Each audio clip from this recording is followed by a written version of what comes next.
Libertonia is a 21st century city that is got so many innovations from all over the world, hundreds of them, built into the design. But the point of Libertonia, the point of all this, is to uplift the local people. We have anti-poverty strategies which help people to build their own houses in a very high quality way, in a very well managed way. The design of the buildings have been looking at a lot of architectural principles. Important things to look at is scale, form, balance, proportion. Just fairly basic things to look at. But in that sense it becomes important for a building to say, what is it? What is it doing? What is it being used for?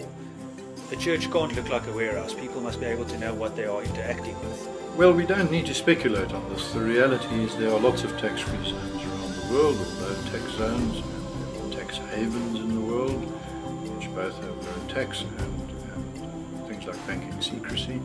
And they are a success, but we do need to be very careful. There are probably between 3,000 and 6,000 such places, and most of them are not a success, so we need to understand which are a success, and the ones that are a success are the ones that succeed in giving confidence to investors that they can be trusted, that they're stable, that they endure and can be trusted. Free market principles work because everybody has the opportunity to use their talents as they choose. And also in free market you have competing enterprises trying to provide the best service for the consumer.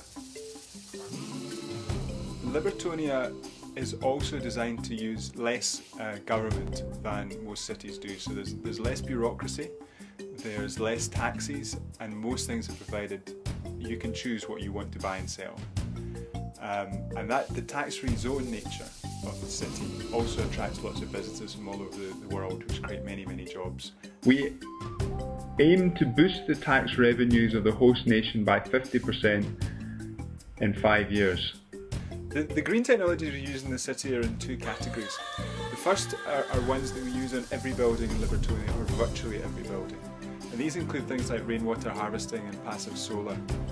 It's what Africa needs, because Africa is the only part of the earth that has been getting poorer for the last generation.